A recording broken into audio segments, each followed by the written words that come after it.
Welcome to the Hub Podcast. I am your host, Cheney Passer. With me is Tryhard Courtney.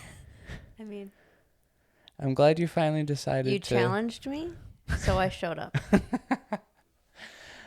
About time. So About time you wear something nice. We've done, Thanks. this is the 25th episode, and you wear your PJs in here every single time. Well, you said I need to work on it, and when someone asked me to work on it, I immediately work on it, and I immediately fix the problem. Yeah, well, you didn't have to match me again. That's true. We are very similar color tones right now, and that's on me because you did get dressed first. So that's on I me. did, That's on Yep. me. That's on me. and you definitely saw what I was wearing. I did. Yes. So I apologize for that, but it's okay. The cute war continues. The cute war. And I feel like you went extra like boyish with your hair today, like to be extra cute. Like you didn't go for the adult like handsome route. You went for the like super slicked perfect part I do it. cute boy hair. Did it the same way I do every single day. It just looks extra cutie today, I guess. I think with this, the problem that's going to happen is I'm going to win because there's such low expectations for me. See, I'm gonna tell you why you're gonna lose, because you're gonna run out of clothes way quicker than I'm gonna run out of clothes. Nobody will notice. I'll just cycle through. 3 more episodes from now and you're So you're back to the same outfit that you wore. So you're saying I can buy more clothes? No. I'm just saying that's gonna be your I'll start wearing faulty your armor. clothes. I'm going to start wearing your clothes. I mean, I wear yours. Yeah. Make it look cool. Okay, I'll wear your dress next week. No, you stretch it out. Yeah. What's new in your life? I don't know. Nothing is really new. It's freezing out in Texas.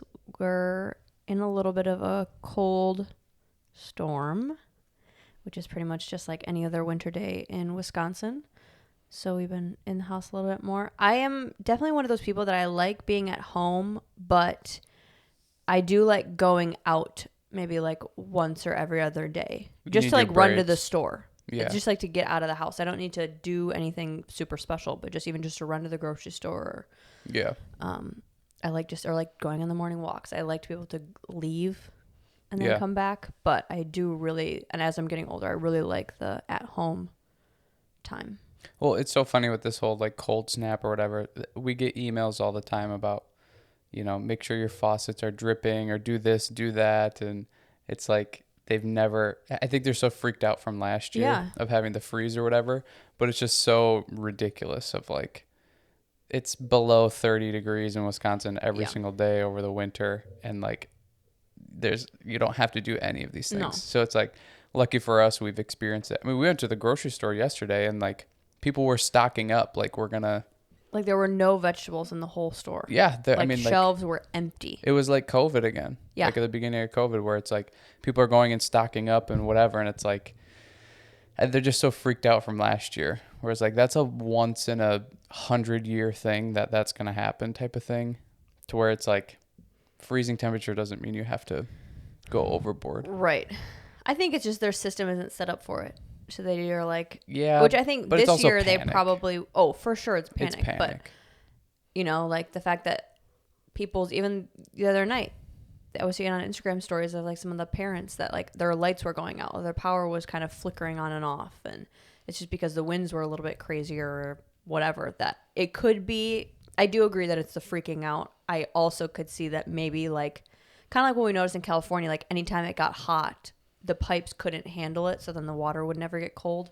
Same thing here. I wonder if their plumbing or their electrical, like the way that they have their grid set up, if it's set up for heat, not for any type of cold or freezing, that, I don't know.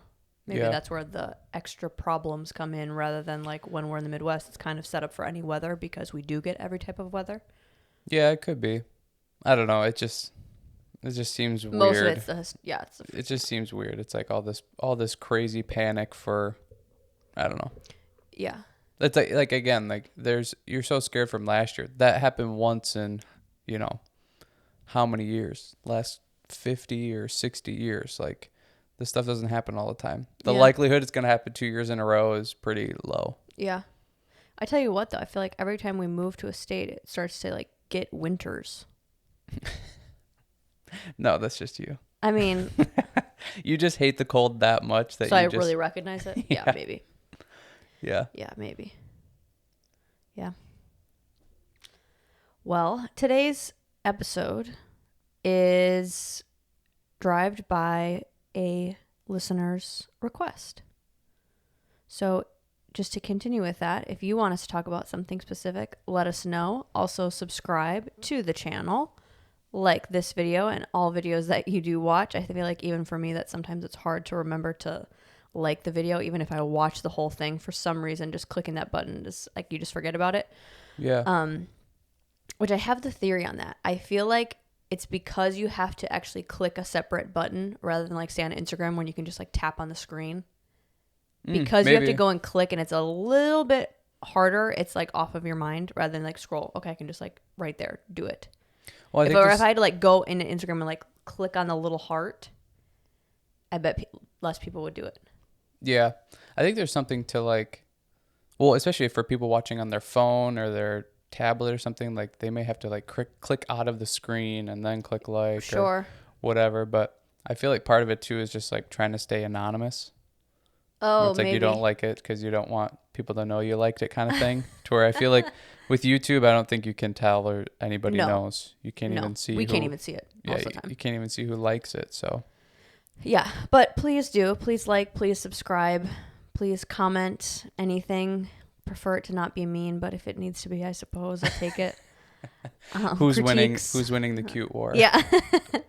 Critiques, whatever you feel like you need to get off your chest, just throw it in the comments section, I guess. Nah, keep it to yourself. I don't think I'm ready for that yet.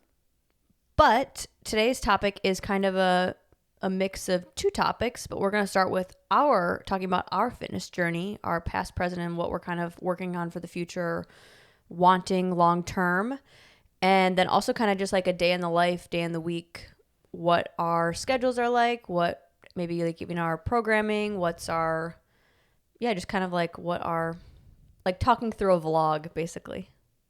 Yeah. I think for me, I don't know, just like general, it's like typical boy stuff. I have such the normal guy life to begin with. Like got into sports, played sports. Obviously that I liked it. It was my favorite thing. Continued to do that. Tried to do it in college. Didn't work. And just stuck with fitness throughout then. I kind of started the weightlifting and weight training when I was in 8th grade-ish with my older brother. And I was kind of on and off for a while. Like I didn't really do it consistently. I would just go over there every now and then. But then I think what made me start to really do it more and more was like my dad or just my family saying like they were noticing that it was helping my sports. Like I remember one thing specifically is I made a catch in a game or something, and my dad was like, I think this weight training's helping you because when you jumped way higher than everybody else to catch it. So it's like maybe think about continuing to do that or, doing it more or whatever. So I think from then, when I started to realize it was helping my sports, it was like, oh, I should be doing this more then. So I just started to work out with my brother more and learn from him more. And he was definitely more in the bodybuilding kind of area of it rather than the athletic. But being at such a young age, like putting on any sort of muscle or strength, like it was going to be helpful or beneficial. So I just started to do it more consistently, probably around freshman, sophomore of high school age and time. And I don't know, it just kind of stuck. You just blew kept doing up between those like 2 years. Yeah. Because like I have pictures on my phone.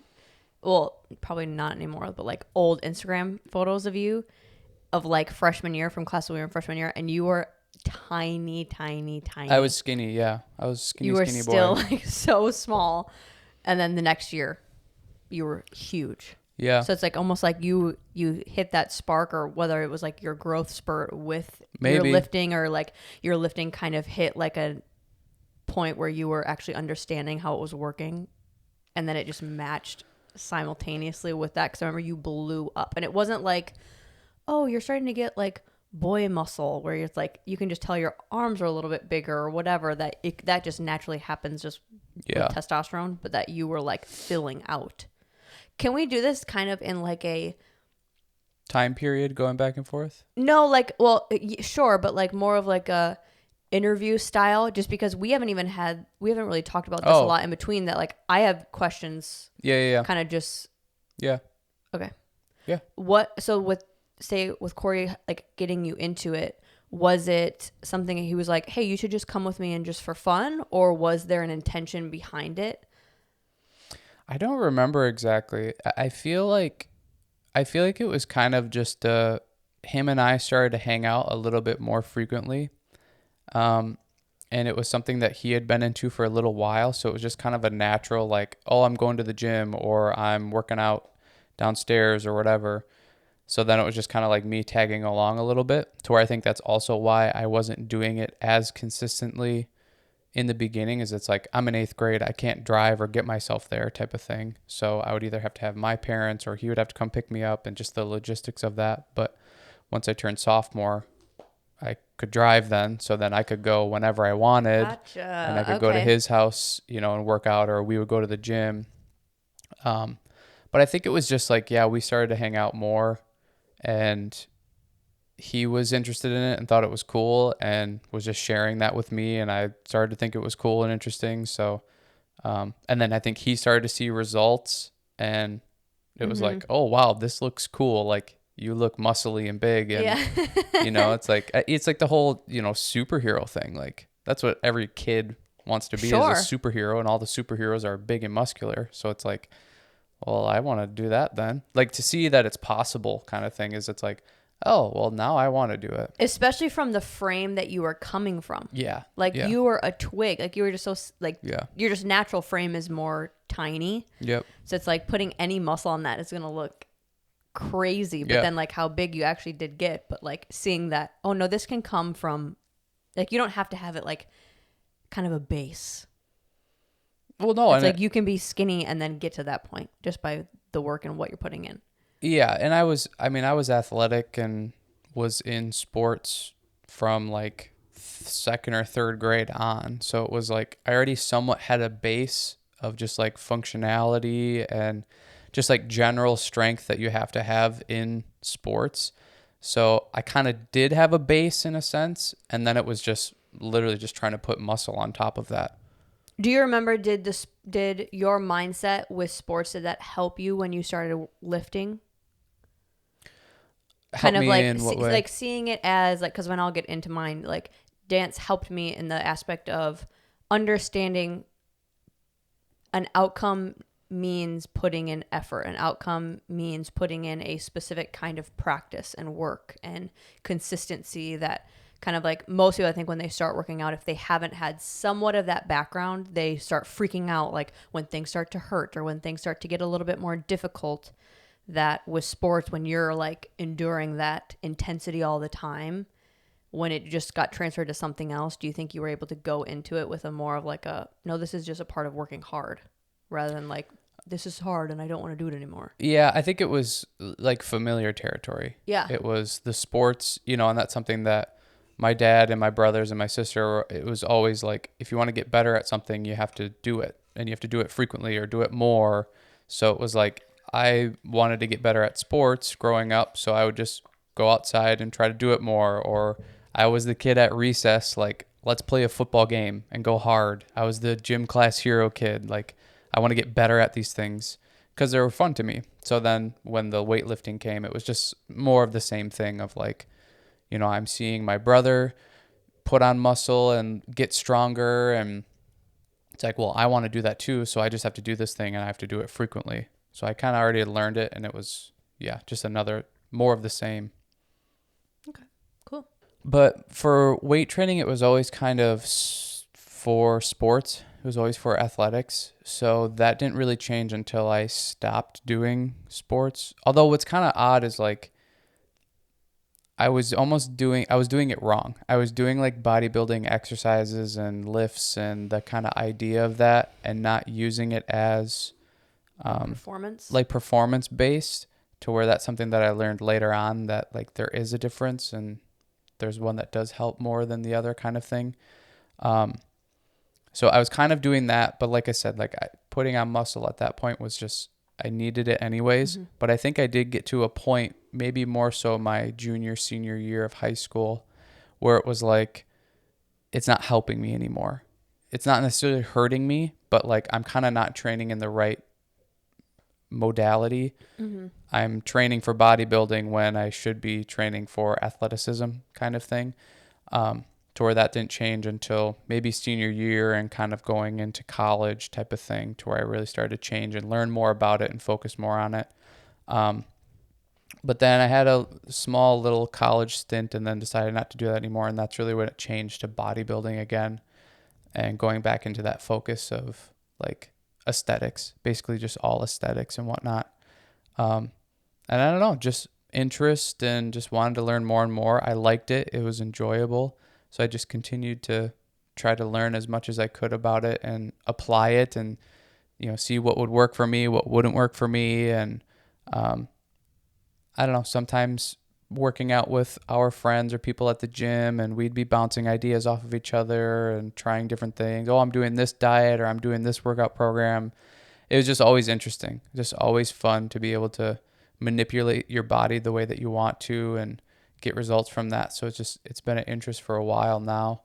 But then, yeah, I mean, so much of an interest that I got into personal training and was doing my best to help people with that. And I just constantly, like, in this field, just went around like, oh, I want to get bigger now, or now I want to get cut, or now I want to be more athletic, or, it's like even down to the specific goals of like, I want to be able to jump higher, or I want to be able to, do as many pull-ups as I can, just exploring all the nooks and crannies of it. To where, I don't know, I guess that's kind of where like I am now, is just still kind of doing that, but maybe trying to do a broader spectrum of helping people and giving people information and talking about it with this podcast, I guess. And I know it would be different because you had like your first experiences with it, so you're going to have that like beginner's growth. But have you noticed a difference in how your body handles the movement / adapts / alters the way you look depending on like your age? Granted, it's not been that long, but when you start in 8th grade versus now you're 24, like that is a long time of never not working out. Like you've been consistent since you were in 8th grade. Have you noticed the difference? I don't know, not really. Like I still get sore. It still is like dependent on what I have been doing versus what I'm not. It's like when I'm doing football workouts and I'm trying to get ready for that and doing that, my ability to recover becomes faster and faster just because you're kind of doing that type of training. But then if I were to go back into the gym with my brother and we were to do a chest day, it's like my chest is going to be destroyed because I'm not training that. I'm not used to that recovery. So it's like, I don't know. That's why I think this is something that's so interesting to me, is it's like, there's no end. There's no final thing of like, well, I've done it all. It's like you do these split workouts where it's chest and triceps and you get really good at that. Well, now go do a football workout where you're using full body for everything and you're doing weight training or you're making cuts and doing all this stuff. It's like, now that's exhausting because there's a cardio element to it. So, I mean, not really. It changes in the sense of like, of what I'm doing. But then if I go switch it to something else, like I'm back to square one again, it feels like. Sure. Okay, cool. What do you foresee your future to be with fitness? And that could be, maybe expand that. Like, what do you want that to be business-wise? What do you want that to be your maybe own personal health and fitness and wellness and maybe looks? I think just, right now, a very right now goal is I would like to get bigger again. I want to put on more muscle size and be heavier and just kind of feel that again, being a big person. But, again, that's going to change. Like like I said, I'm just going to try to find every little nook and cranny of this field and always just switch it to things that, you know, oh, I'm not good at this one thing, so I'm going to start training that. I suck at squats. I suck at chest press. So those are two things that I'll probably at some point put a lot of focus on and really try to get good at those things. But I don't know, just the constant get bigger, get more cut, you know, figure out this, figure out that. I think, I don't know, business wise, just, I don't know. I feel like I don't even know past this. Like, I feel like we're kind of doing what we want to do of sharing knowledge and experience, and I don't know, just learning more and more about it. I mean, there's definitely more to learn and more to know. So it's kind of like, again, it's endless. And even when, you know, maybe we learn a lot more, the field's going to change and new stuff's going to come out, and it's just going to be this kind of never ending thing. So I don't know, that excites me rather than scares me. Sure. What is something that, like, maybe just like 3 things, or it could be very general, that if you could, like, looking back at your 8th grade self with the information and the knowledge of just like the data that you've gained throughout the years, would there be anything different that you would suggest? Oh yeah, totally. Like I said, I was doing more bodybuilding exercises for that. So I probably would have put more focus on like performance and yeah, just working on being a better football player, a better athlete rather than just getting stronger or bigger. And I don't know, that might be it, you know? Like I was pretty consistent. I enjoyed it. I had fun with it. So there's really nothing other than that, other than the like, you could have been better if you did it this way. Sure. Which I feel like that's kind of true that's hindsight, you know? Yeah. Interesting. That's so funny to think about that. Like truly that is what we're talking about when we talk about consistency. Like, besides during quarantine when we were doing band exercises and like makeshift like extension with the kitchen chair and hooked up bands to the front door. Yeah. Like, since eighth grade, have you ever taken a long stint, you know, like a month off? Well, and that's what's tough is like 8th grade was kind of the start. Sorry, besides 8th grade, like since you started consistently, where maybe you could either drive yourself there or not really. I mean, yeah, no, not really. Not that I can think of during that time. Yeah. But I just like it. Yeah. It's just fun for me. You know, I'm kind of lucky in that way because I realize that most of the population does not enjoy it. But to me, it's like, I feel like there's a way to enjoy it. Like, I think we get so caught up in you know, for me, it was performance based. It was being as good of a football player as I could be. So that was pressure and could be stressful. For most people, I feel like it's an aesthetic thing. If you can just somehow figure out how to take that pressure away and get rid of it and just make it not matter, because it doesn't, your health matters. I don't know. It can be it's so fun. Like I enjoy it so much that I feel like there's a way for everybody to, but we get so caught up in our own little, I don't know, just ways of kind of tricking ourselves, or we put this pressure on ourselves or we just so badly want to look a certain way that we can't get over it. And it becomes so crippling that you end up not even doing anything about it because you're so demoralized by it. That's like, I don't know, if you can somehow get rid of that, it's so much fun. Like being able to change your body and manipulate it, and also just the mental benefits it gives you of accomplishment, and it gives you more energy throughout the day. And there's so much good that comes with it, even not aesthetics. You know, I don't know, everybody should be able to feel that or do that. Yeah. Well, it's like what you said, and I think the last podcast of, like, your treat is feeling good. Your treat is looking good. Your treat is having this such a staple in your life. And, you know, I don't know. Yeah, there is so much like immediate benefit, but that's why I think it's cool also with what I'm going to get into, maybe like future wise, what I'm looking forward to is like just seeing how long term this affects you. And I even posted that on our Instagram story today of one of my old bosses. She had a baby 3 months ago. and Mm-hmm. she's already back, basically has abs. And it's like, that's just because she prioritizes this in her everyday health and fitness, that something like that could completely take you out of commission, and you're doing the hardest thing that your body's probably ever going to do. Mm-hmm. And it was able to work with you, and now she's back, and she doesn't have to stress about having the baby weight. She doesn't have to stress about, the hormone changes, because she's so regulated most of the time.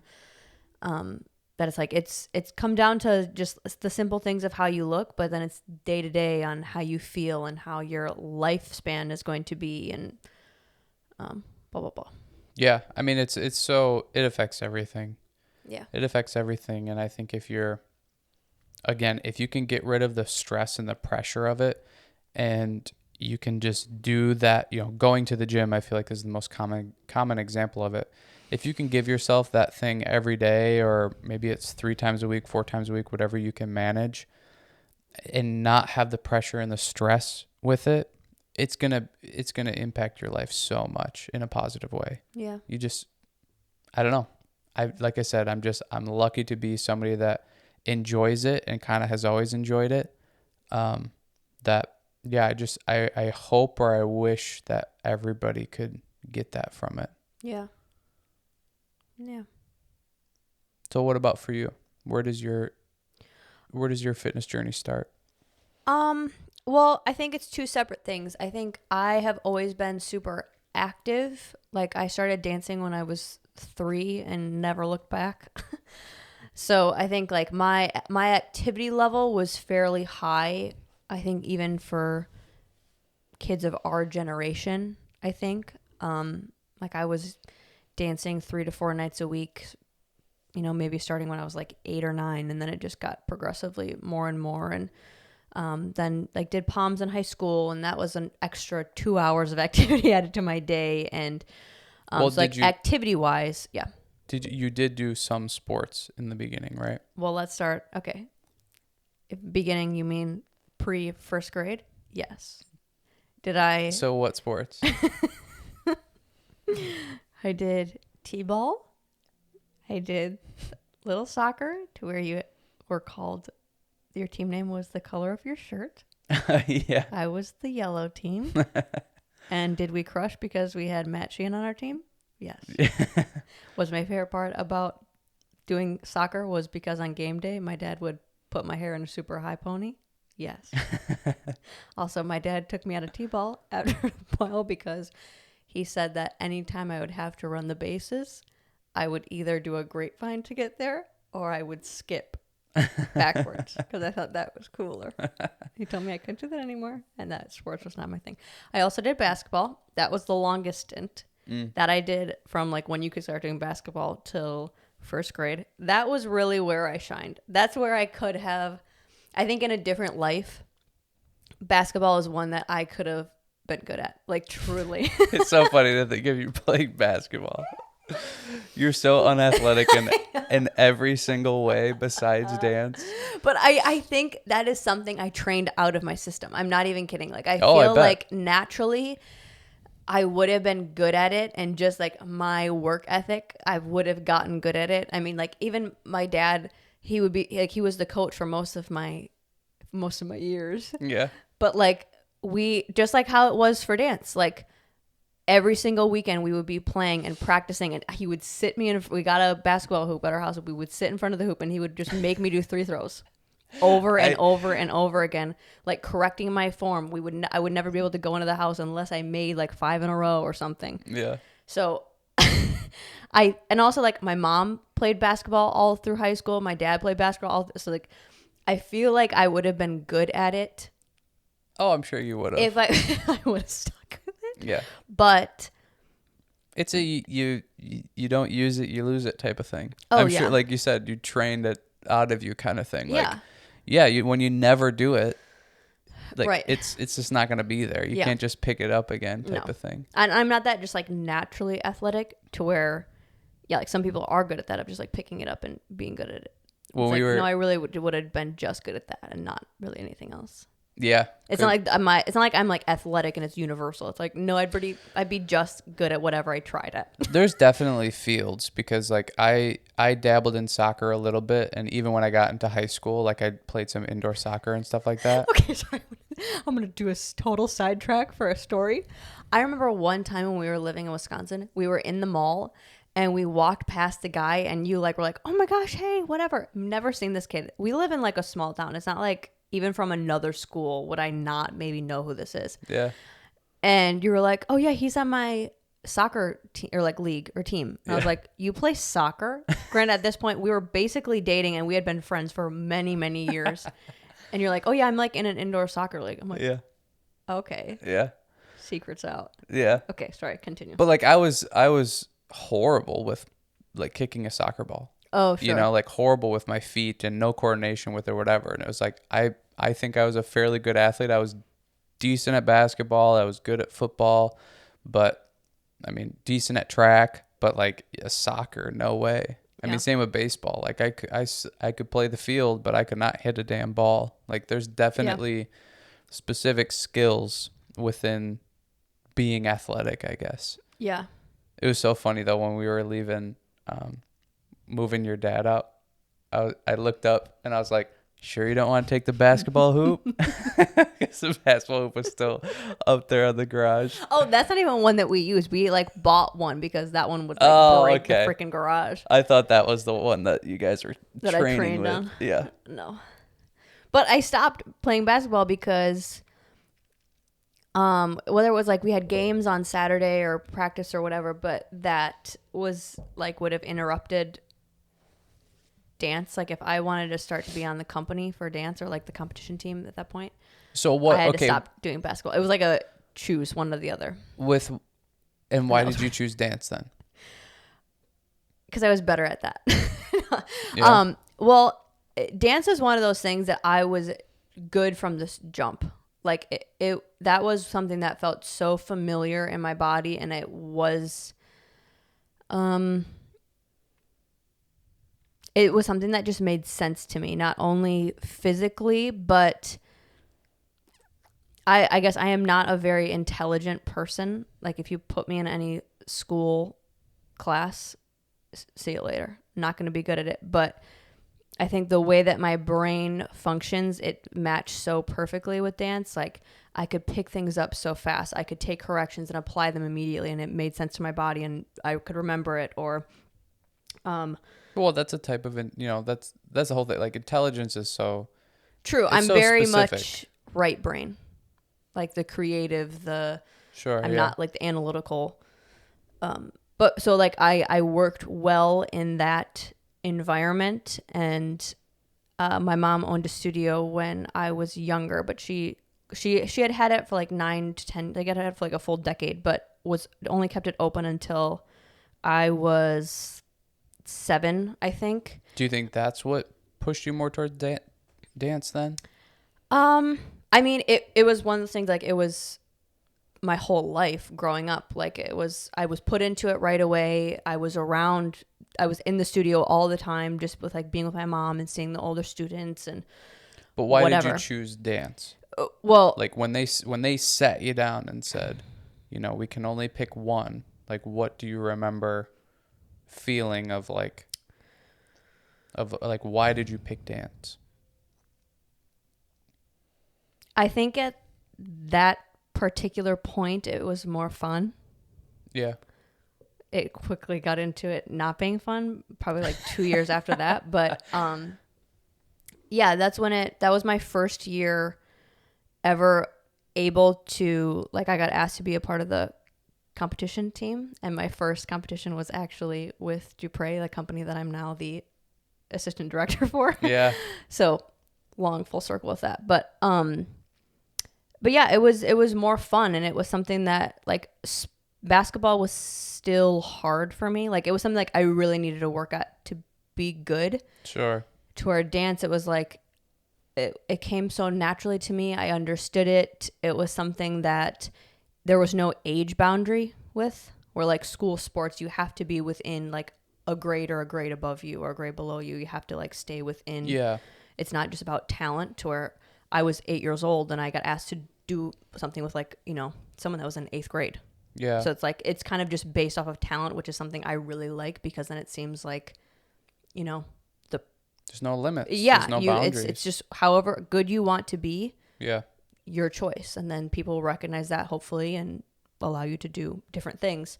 So yeah, there was just more opportunity there, which I liked. And at that point, like, yeah, I was doing basketball for a couple years maybe, but I was also doing, at 8 years old, at that point, I was doing dance since I was 3. So it was so a part of my routine that I was like, I'm not going to just stop doing something that I do all the time for this one thing that I just kind of do in a season. To where dance is year round. Yeah, dance, yeah. I can do it year round. So it kind of already felt like the more important one, or not even more, but the more your identity in a sense. Yes. 'Cause it's like, I do this one way more. Yes. This one's a side job kind of thing. Yes. This is because my dad wants me to. Right. Exactly. Yeah. Yeah. So I started with that and continued to do that. And that, like I said, it just got progressively more and more. Throughout that time, like up until high school, because I feel like high school is when you started to kind of go to the gym or do more resistance training, that sort of thing. Like, was there any point before then or during that time that, like, say your dad was going to the gym and you thought you maybe should or could, or you just thought about it in general? There were a few, I remember a few times, just because it was like my parents were divorced and my dad wanted to go work out, so we would go with him just because we were too young to, say, like, be at home by ourselves. So I remember that happening multiple times, where we would go to like the police station and go work out in the gym there, or he would have a gym at home and we would just kind of go down and just hang out, or more just based off of scheduling. It had nothing to do with any interest of any sort. Or just for fun, just like hang out with my dad and go. Yeah. But there was no intention of, this is for this. Did you ever think like that it could help, or did you have, because I guess for basketball players for a long time there was this idea that, like, if you lift weights, it's going to mess up your shot. Like, you're going to shoot the ball too far, or like it's going to mess up, everything basically. So did you have that sort of idea with dance of like, if I get stronger, it's going to mess up dance? Or if I get, am I going to get too bulky? Or no, it wasn't even in my radar on that aspect, because I just saw it as like, that's something boys do.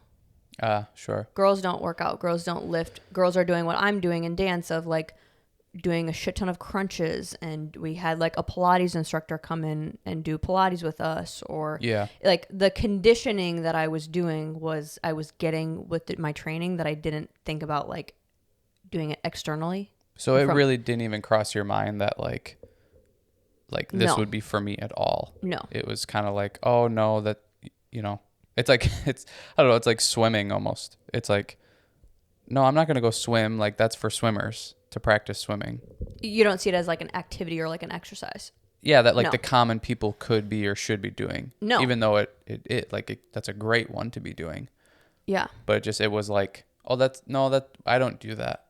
No, and I think with dance, it's such a skill rather than like, say, like with athleticism. Like, it is just practicing the skill of it, that now knowing, yes, I could have, worked on performance, and then that maybe would have helped me. But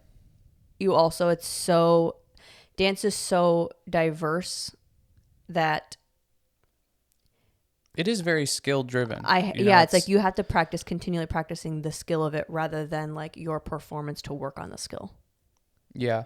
I would change it now, but it's one of those things where it's like, maybe 80-90% skill, 10 or 20% would actually help, like being more athletic or getting stronger, or that sort of thing. To where like you take something like football, there's a lot of crossover of like basketball to football or track to football, or that, like, maybe not 50% because that's pretty extreme, but it's you gotta run fast, you gotta be strong, you gotta be able to jump high. Like getting faster, getting stronger, becoming more agile will greatly benefit you in other sports. Where with dance, it's so skill driven. Yes, and it's so style specific too. Yeah. I think that's something that is important for dancers, and what I push in my classes is it's still an element that I think we could work on, especially for the recovery aspect of it. And that's something I can get into is like, I was injured all the time because I was dancing all the time. That like, I remember starting to have like hip and knee problems in like 6th grade. Yeah. It's like, I don't even know how old you are, but like maybe 12. It's like, you should not be having chronic hip and knee and back pain. No. At 12 years old. And I think that can be avoidable. I don't like, yes, I was putting my body under a lot of stress a lot of the time, but it's also because I wasn't helping it stay conditioned to be able to handle that. You know, it's like I wasn't matching my strength with, say, my workflow or my flexibility, or like I remember I would get these huge like golf ball size knots. Golf ball? They were so, you could see that like if I had like tight pants on, like what were they used to called? Yoga pants? No, what are they called? Yoga pants? Yeah. Whatever. Yoga pants. Golf balls. And they were inflamed. Well, like if you could press into them, they weren't like sticking outside of my skin golf ball size. Yeah, but still, you know how big a golf ball is? Well, I don't know if it was like the full circumference, but like that's how big they were this wise. That's insane.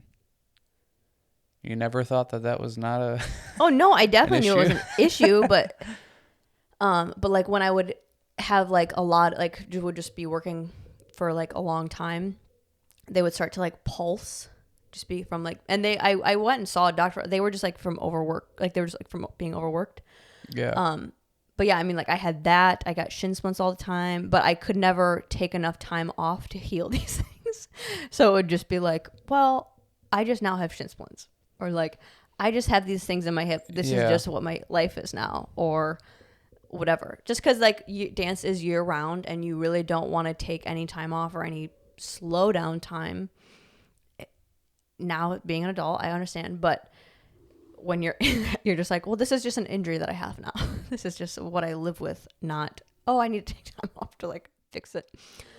I remember one time before one of my auditions for company, I woke up and I literally could not move my head. Like I could not straighten it. And I think it was just like whether it was stress or whatever. Yeah.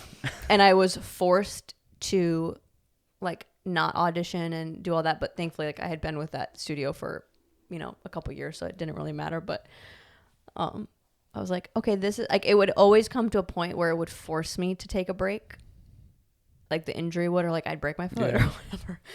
But yeah, those little things, like I wish I was more on top of my mobility and strength with that, because I feel like I would have felt better most of the time. Oh, it's yeah. like I feel like I'm way better, or feel younger now than I did, say, like in middle school and high school. Like I just feel like I was in pain all the time, or like constantly like my hips were being like, I would walk and they were so tight that I would pull my hip flexor, and that was just like normal to me. I thought that was just like, oh, I'm working a lot, so my body is handling it, like that's just what it's doing. Lack of knowledge. But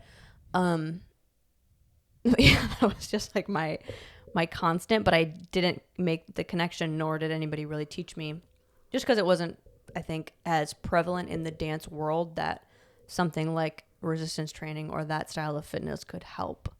Well, and that whole world is so about, being better than the person standing next to you, and this constant competition, and that it's like, if you take a day off, you're going to be a step behind, and, but in such a extreme and toxic way. Like strength training and mobility may have helped you, but you needed to take a break. You needed to not dance as much. Sure. That's mostly what needed to happen. But you have your teachers, you have other dancers. That whole world is all doing and saying the same thing of like, you want to make it in here, you got to do what nobody else is doing, kind of thing. And it's like, you probably would have been a better dancer if you would have danced one day less.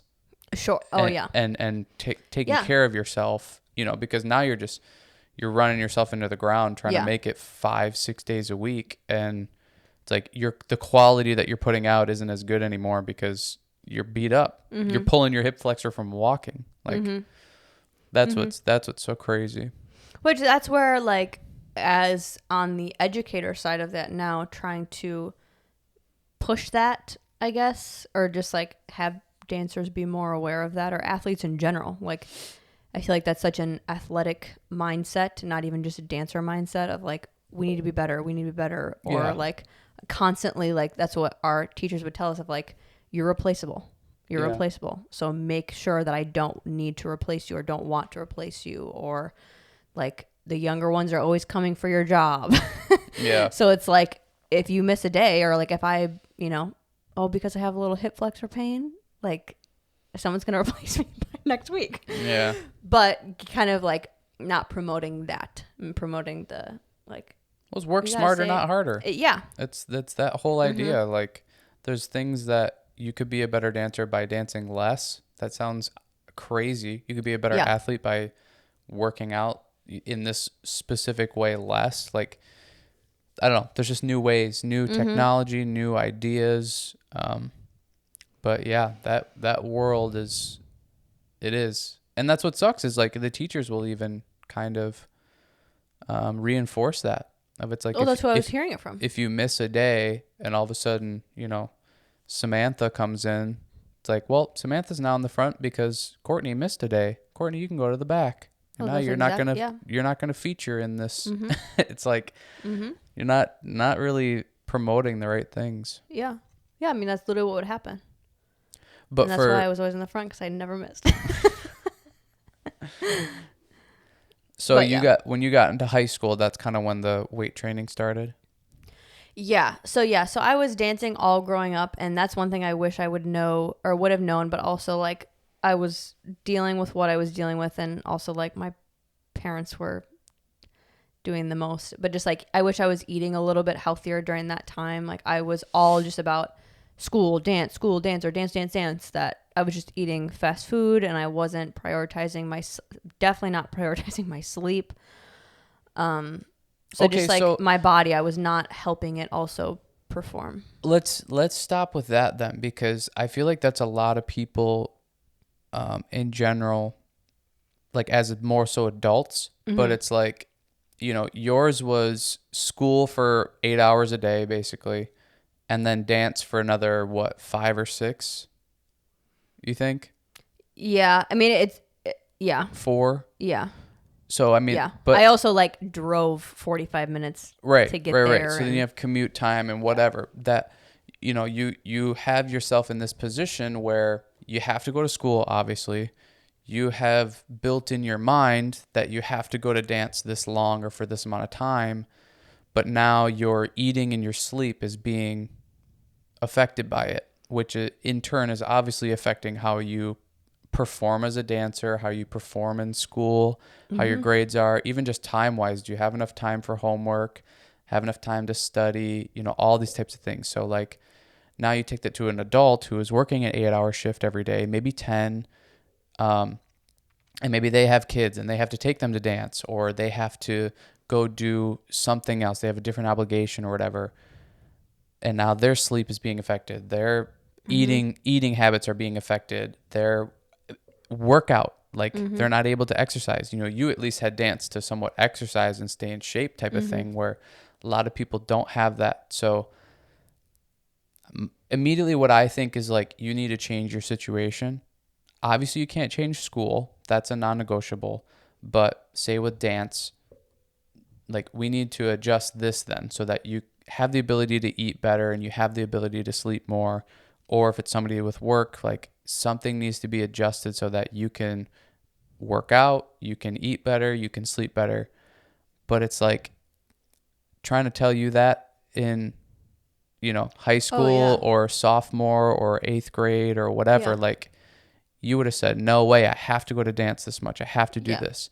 Even though like we could tell you, hey, if you would do it this other way, you would be a better dancer, and that meant dancing less. You probably still wouldn't believe it. Probably still wouldn't do it. So it's like, how do you tell the adult at home, like, you need to find a balance, you know? I think Mm-hmm. that's what you are so out of balance that all of these things are, your body's breaking down literally. And, you know, school maybe isn't as good or eating isn't as good. Like, you need to find this balance. But I don't know, like you wouldn't have listened, you know, you wouldn't have switched it up. So it's like, how do we tell the adults that it's like, you need to find some sort of, but you need to be able to take time for Mm-hmm. yourself, even though you feel like you're trapped and there's no way, like you probably did. Well, no, there's no way. Like, in order to be this good at dance, I have to do this. And in fact, Yeah. I need to be coming here another day if I want to get better than this. You know, Mm-hmm. that's where our minds go. So it's Mm-hmm. like, This is where I slippery slope, because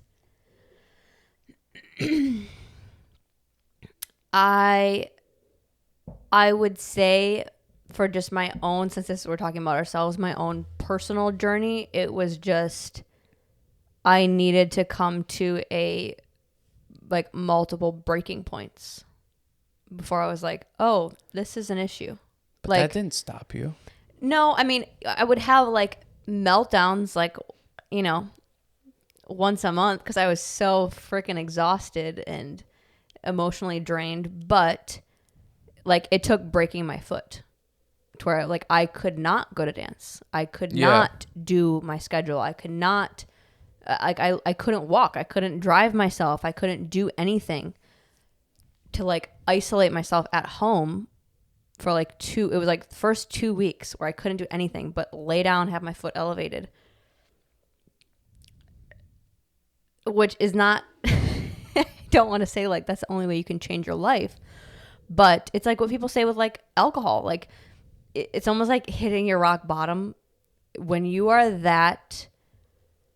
And again, this is not what I'm proposing. I feel like I'm gonna have a option number 2 of what the dream scenario would be. This is just, I'm talking about what happened with me. Is I almost needed to hit that rock bottom, and I had the biggest meltdown of my life, of like, holy I don't even know what life is. Like, take dance out, I don't even know do I like it? Do I like what my life is? Am I happy? Do I feel successful if this isn't in it? All those things were no's. I don't even know who I am without this. Mm-hmm. To where did that change necessarily my outlook on dance? That I still hit it crazy hard as soon as I recovered, like, in half of the time that I was supposed to? Not necessarily, but it opened my eyes to appreciating other things and taking time for other things. So I think that's where somewhat of the balance has come in of, okay, this is something that has been wired into my brain. This is something that has been taught to me, whether it's been self-taught or through teachers or parents, that it is just go, go, go all the time, that taking the time to sit at home and watch the whole series of Friday Night Lights with my dad and being fine with that and not feeling guilty about that, or taking your time to do something fun or work out or whatever, that is important, because then it resets your system to then be able to handle more, which I know is the messed up way to think about it, of like, oh, I'm already working more. How can I handle more? On top of that, I just need to take a break and then I can turbocharge it. But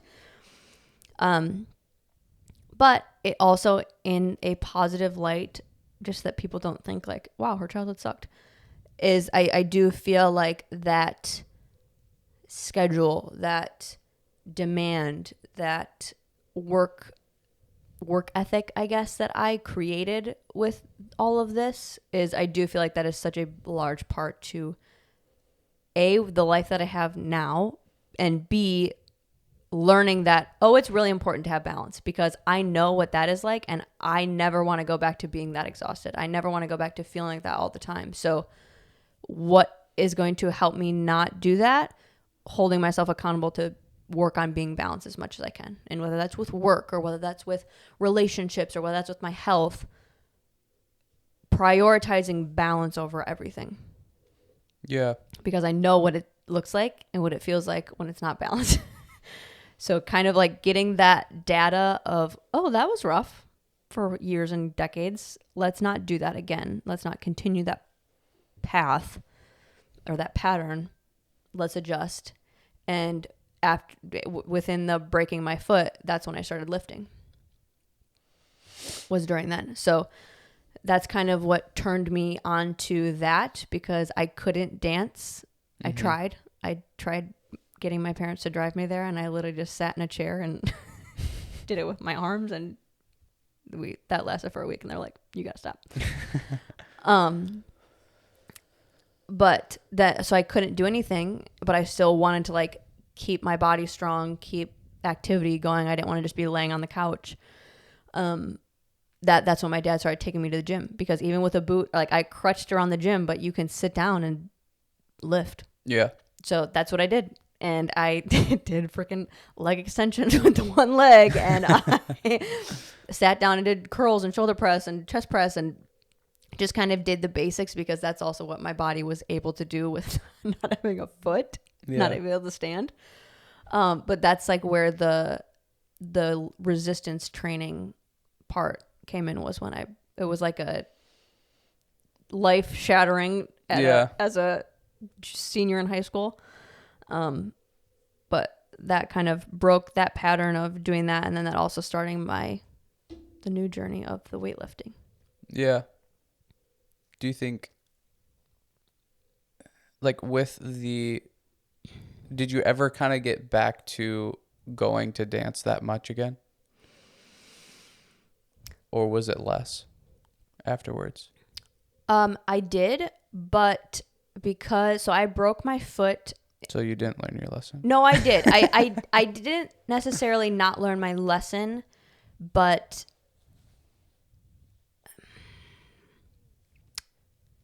it felt different? It felt different because I was going at it from an approach of somewhat of the smarter, not harder, but with the intention of like, I was allowed to switch my intention somewhat with just the timeline of how everything kind of settled. I broke my foot 2 weeks before school started, senior year started.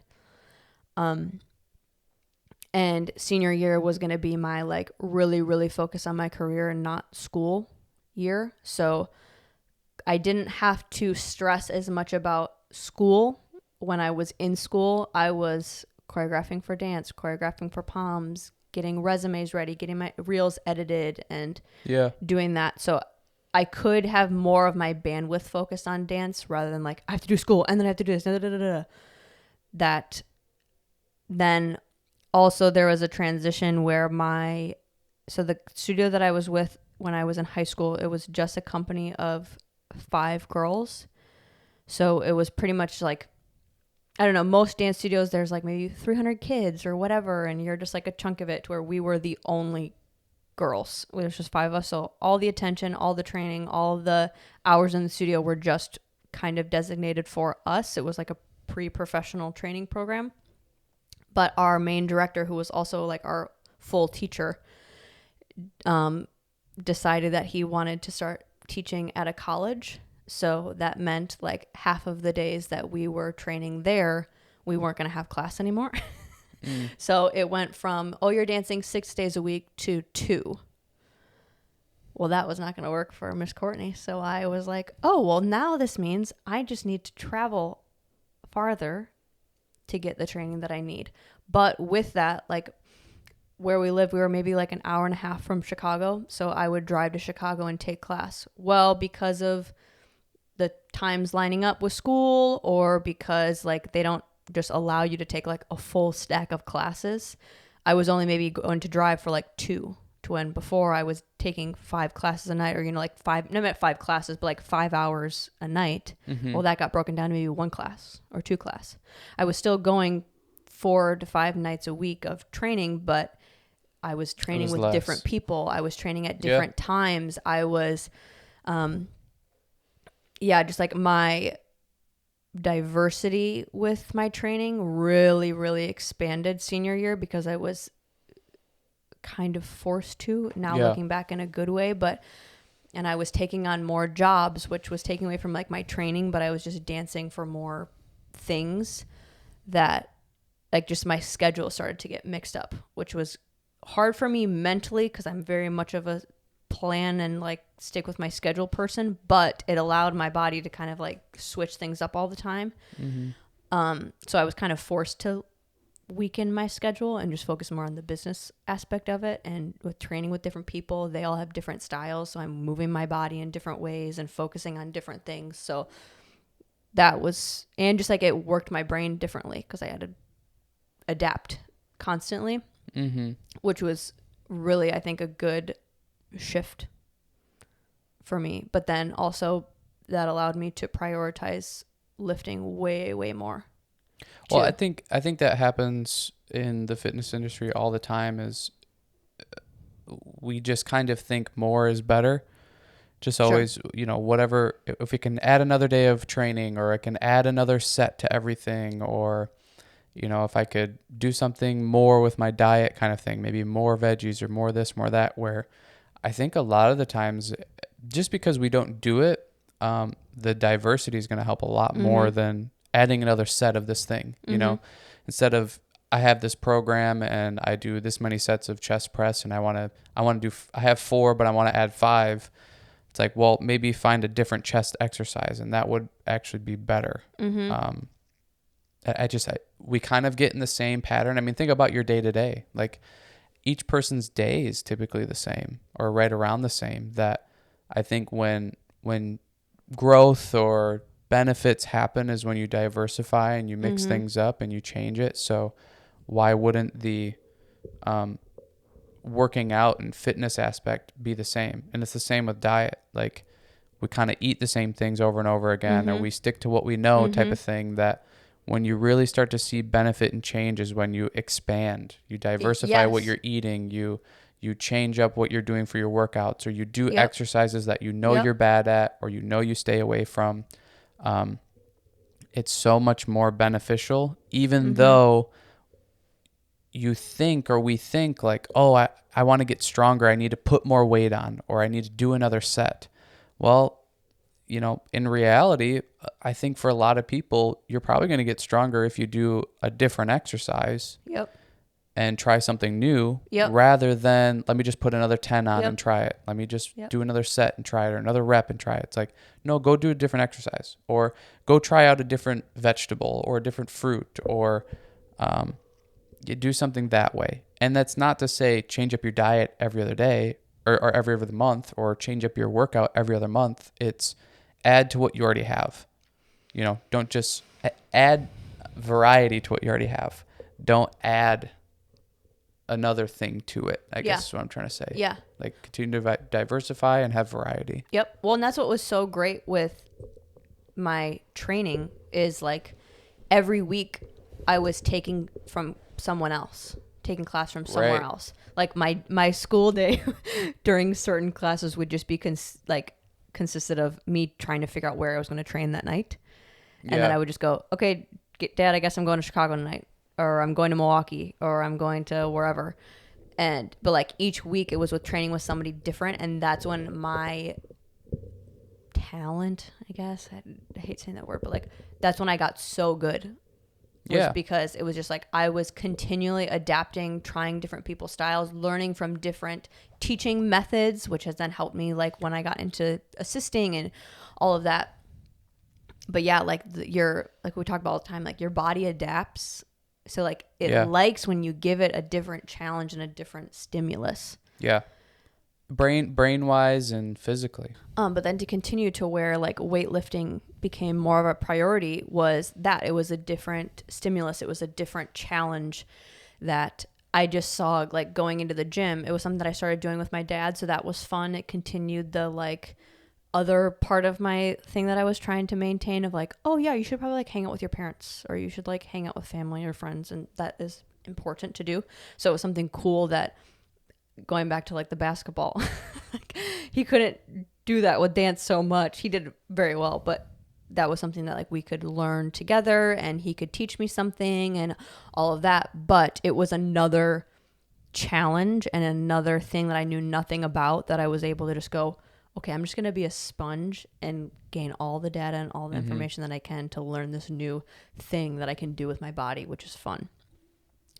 And that's what was cool working out when I did, like, say in high school, is because all of, like, you guys would finish up football or even on the off season, and then I would just go work out, and there would always be like 5 boys there, and I could just kind of like, oh, like, what are you gonna do?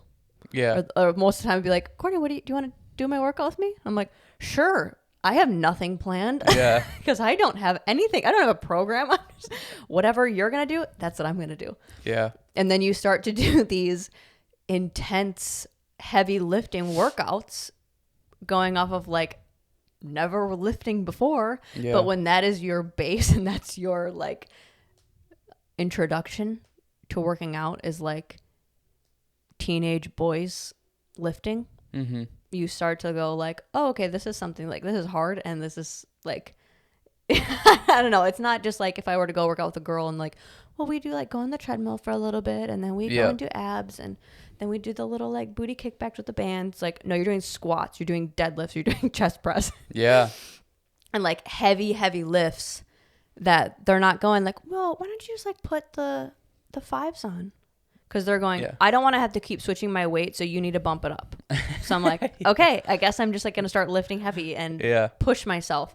So that was always so fun for me, because it was like, even though I wasn't like learning from people that maybe really knew what was happening or what was going on, it was still it really switched my brain from, oh, this is a girl thing, to, no, this is a boy thing, to like, everybody can do it. I can be strong. It's cool to be strong. They think it's cool when like I'm pushing heavy weight and they're like, oh my gosh, that's awesome. And not like, oh, you're gross because you're lifting heavy weight. So, well, and I think for most girls too, the fear is that you're going to get big and bulky. So I'm sure you notice that too, of like, I'm not getting like blowout muscles, or I'm not like putting on a whole crazy bunch of weight or anything. No. Well, and that's another thing, like working out with the guys too, is like, you see how heavy of weight they're lifting, and it's not like they're massive. So it's like, well, I'm lifting way less than you. There's no way. Like, I just have a natural ability to just blow up. Like, no one in here is doing it that fast. I'm not going to do that either. Yeah, all the guys. But that did take me a long time to fully believe. Oh, sure. So yeah, that was like my introduction to lifting, which I think was fun, and it shot me into it right away. There was no easing into it. And yeah, and then since then it was kind of just like a never turning back. I've really only ever focused on the physique aspect of it, or the looks. I've never really trained for performance. I've done for like, I don't know, like lifting heavy. I'm not like powerlifting or any aspect of like that, but more for numbers. You kind of like I've forgot about the aesthetic, and you tried to get stronger. But the goal was the focus. Pretty much always has been for looks, or how it's going to make me look or feel, or changing up looks. Or I was always I created my body to look like that, just like ballerina body. Just it totally shaped how I was dancing. Yeah. So then adding resistance training onto that, it was cool to just like not look like a little bird, and like fill out a little bit and create a little bit more of a shape. And that was cool. I think that's something that would help a lot of dancers, or a lot of people that are super active, but aren't doing resistance training, is it's like you're not only strengthening your muscles, but you're strengthening your tendons and your ligaments and your bones, like that's what I think would help a lot of people that, like with dancers, or even gymnastics. Like, I know there's this fear that if you pick up weights, it's going to affect your craft, your skill, but it doesn't. You don't have to go to the gym, 5 days a week, or as much as you do for dance. Like, I think that's a little bit of the beauty of it, is like you could just go once a week and try to do a full body resistance training, and that's going to help strengthen all of the parts of your body, so that you don't get injured, then you have to sit out, or you're not having all these ailments or breaking bones or whatever. Well, and that's something that I realized as I got into it more and more, is like it really doesn't affect your dancing, because as long as you're doing your skill with the same amount of same amount or, around the same amount as you're lifting, like your body will just learn to move with that new muscle. Yeah. Like I don't think it affects it. That was the whole fear with basketball players too, is it's like, it's going to mess up your shot or mess up all these things. But it's like, if you're consistently training, you're consistently shooting, you're consistently jumping and doing all this stuff and training for basketball, like you're just going to morph the two together and you're going to become, I could see if you're different. Like on my off season, I'm going to really get big. Sure. Well, now you're not practicing your skill. So regardless of whether you get big or not, your skill hasn't been used. You should be consistently the same. Yeah. You should be consistently doing your craft still if you want them to kind of combine together. Yeah. It's like you look at LeBron James, like he was always kind of, maybe you could say naturally like stronger or more muscly looking or whatever. But I think throughout his NBA career, he's gotten a lot bigger and stronger. But it's not like it's affecting his shot or this or that. Like, you have an example in him of like, yeah, you can lift weights and get bigger and get stronger, but he still did his basketball workout and got better at his skills, and he's continually getting better and better kind of thing. So it's like, it'll benefit you. Yeah. It'll definitely benefit you as long as you're doing both. Yeah. And then my present day, I feel like we spent so much on my past fitness thing, and then like 2 seconds I'm like, it's the same present. But really, like, I'm just focusing on the same things. Just, I don't know, like you're not dancing as much. I'm not dancing as much. No, I'm not even close. No, I'm barely, like, I'm not training at all myself. I'm teaching, and that's another thing as far as like the fitness journey. And I didn't get into personal training as far as one-on-one, but just because I didn't have time. It's not even like it wasn't an interest, but I did do like classes with people, and that kind of worked well into when I started teaching dance, that teaching just the other passion of mine, which was fitness. It just kind of seamlessly worked together, and that was cool for me. I don't really like working with adults, so that was the only thing that I was like, okay, it's not as enjoyable. But it's fun to just feel like you have this secret to life and you can just share it with everybody. I love that. But as far as like fitness for me right now, it's just about being balanced, just trying to, just like, I don't know, like once you've been doing it for this long and being as consistent as we are, like you don't really have to think about it. I don't really have to focus on what I'm eating so much. I don't have to focus on getting in a workout. I just have to live my life, and that is just a part of my schedule now. Mm-hmm. And I don't have any specific goals currently. I'm traveling a lot more, so just focusing on getting my health, or keeping my health maintained and in my awareness. That's it. Well, they come around. Like, I think for us, goals just kind of come out of the blue. It's like, I think I would like to do this now and try it. So we do that for a little while, and then we, just it's part of our life. So we just kind of do it all the time. And then a goal will pop up and we'll try that. And then a couple months will go by and then something else will come. Mm-hmm. So we'll try that for a little while. And it's not really I think it's something that I've been hearing a lot lately of like, you make stupid decisions when you're desperate.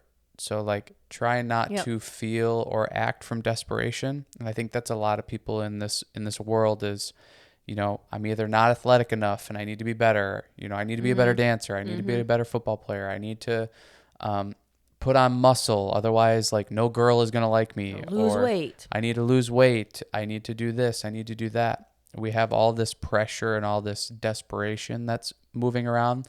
Like, that you need to figure this out and do this tomorrow type of thing, to where it's like, if you can get rid of this desperation feeling, I think you'll think a lot more clearly and you'll look at the long term of things rather than the short, quick fix right now. Let me get out of this feeling right now.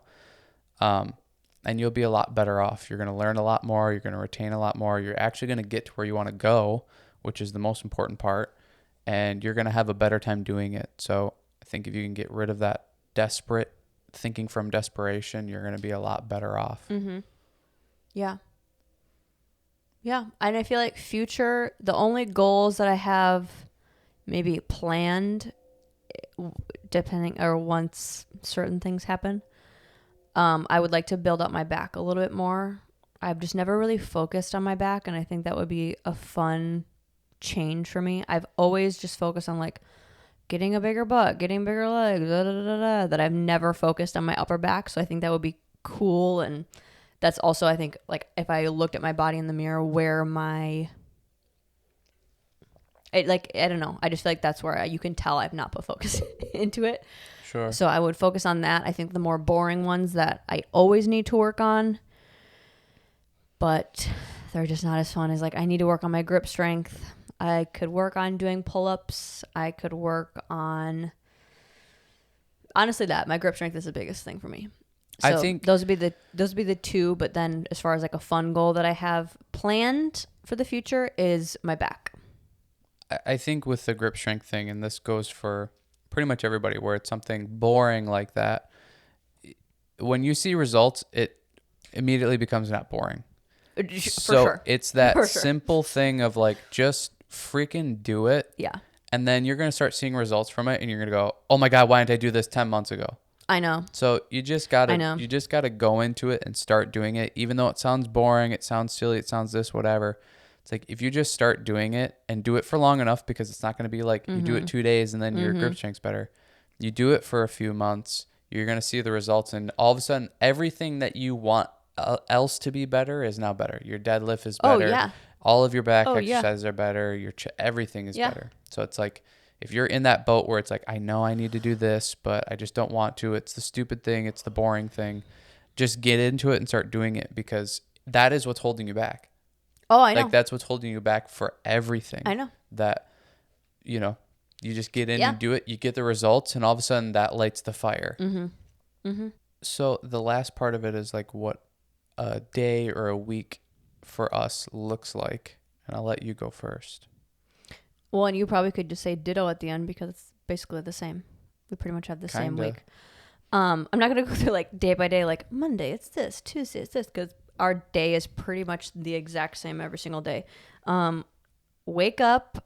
We always go on a morning walk. We haven't in the past couple days because it's either been sleeting or it's freezing outside. Yeah, 12. And that's one thing I think Texas has gotten us good at, is being Texan. Like, we're being tougher. Like, we're going out when it's colder. We're going out when it's windy. Not just like, well, when it's a perfect day, that's when I'll go on a walk. I feel like we're getting better at like handling. Hey, don't lump me into this. I've always been tough. You've been the fragile one. Okay, well, it's making me tougher. I would have been going out every day anyways. Okay, so we get up, we make our coffee. My coffee process is a little bit more dramatic than his. He just has hot coffee. I always have iced coffee. We've been doing something now where it's basically I'm drinking stale coffee, but it's it makes it quicker. He'll always make more for me, and then I'll put a portion of it, like I'll put a whole thing in the fridge, so then I'll have some for the next morning. And then I have these silicone coffee or silicone like ice cube trays, and I'll fill it with coffee, so then I have coffee cubes. So I have my coffee from the stale coffee from the day before with my coffee cubes. We go on a walk that lasts like see how ridiculous 30 minutes. I don't want to have hot coffee. It's my one thing in the day that can be just like perfect every single time. Oh my God, you say that about everything. This is my one thing. This is my one thing. My moisturizer. This is the one thing that I enjoy. No, I did not say about that. Come back. We make breakfast. Our breakfast pretty much looks the same. It's like eggs, a veggie, sometimes a veggie, eggs, fruit, toast, sourdough toast. That's it. Yeah. Every single week, every single day. I mix it up a little bit more. I do oatmeal every now and then. That's true, yeah. With berries. But yeah, otherwise, yeah. Just some sort of like egg, veggie, fruit, something. Yeah. It just maybe looks different depending on what it is. Yeah. And then sometimes we just like hang around. Other times like you'll do stuff around the house, like get laundry going, or we clean a little bit. Most of the time jumping like right into work. So whether that's me working on stuff or answering emails or editing podcasts or working on Content content stuff, stuff, planning for content. And that could last It's pretty 4 wide to open. 5 hours. Yeah. It could be an hour, 2 hours. It could be 6 hours. Yeah. Yeah. At some point, we'll eat lunch. I really try to do that, and most of the time, I'm not great at making that a priority. But you are very good at that, making lunch a priority. And then we will, at some point, take pre-workout. Well, what's lunch though? Like, lunch is typically some sort of protein with like rice and a veggie. yeah. Sometimes it's salads. Sometimes it's lunch really goes. It's mixed. Random. Yeah. Same with dinner. Those are the kind of mixed up ones. We kind of just, it could be leftovers. It could be, we put a salad together. It could be, it's really all over the place. But usually it's, some sort of veggies, I usually have some sort of fruit again. Maybe some leftover meat from one of the nights, or maybe we have to cook something, or like we just you made some soup yesterday, so that's kind of what is going to be on tap for today. Some of that with probably something else. Yeah. But then usually a little bit after that we'll take some pre-workout and do our workout, which our workouts are kind of more geared for me as of right now of trying to get bigger. So we're doing lower repetition stuff with a lot of weight. We work out probably 5 days a week. 5 days a week. 2 of them, or no, then 2 on top of so like we finish out the 7 days with yoga and abs on the other 2 days. Yep. I don't know. I like the gym. I like working out. So I like to do something every day. I like taking pre-workout. And you like taking pre-workout. Yeah. I don't get to have pre-workout unless I work out. So I work out every day. But with the workouts, like they're not, at least for what I can handle for volume, what you can handle for volume, it's not crazy compared to previous programs. Right now, it's probably 4 or 5 exercises, like 4 sets each. So it's not like we're in the gym for 3 hours every day or anything like that. It's pretty simplified. In the gym, aka the garage. Yeah.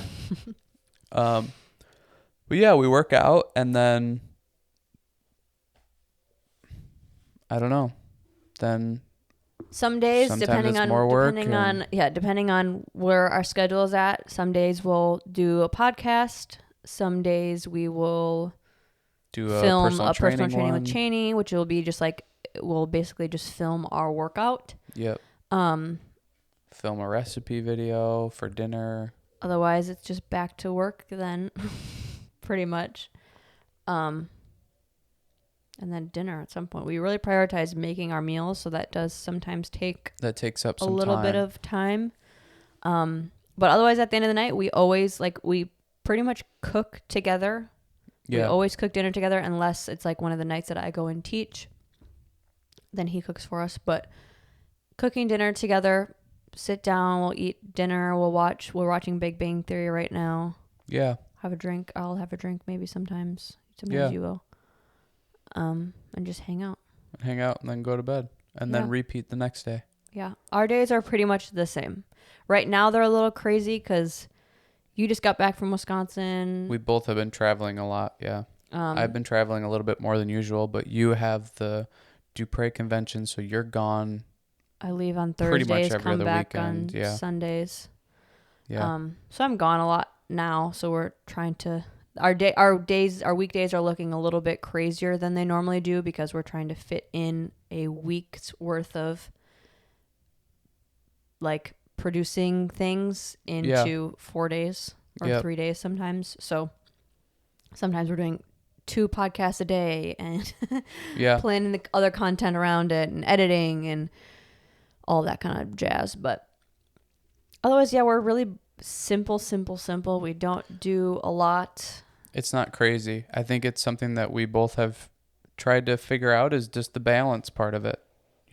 It's what feels balanced to us. That's what we kind of gravitate towards and have tried to create. And it may look boring, but It's like that's And we're what's working going to on make that us most still. productive. Yeah, we're still working on what our flow is, and I think for me a little bit not having work be every second of the day and having some for fun, and that's one thing that we prioritize our walk in the morning. Yeah. So that's something that we do for us and to kind of like jumpstart our day on a good, I don't know, good note. But otherwise, yeah, we're simple. Yeah. We don't do anything crazy. No. Is there anything that you want to tell them before we close this out? I don't think so. I like when we get to do episodes like this because I feel like it gives an insight to just who we are a little bit, and I don't know, like certain things that we talk about, maybe where it stems from.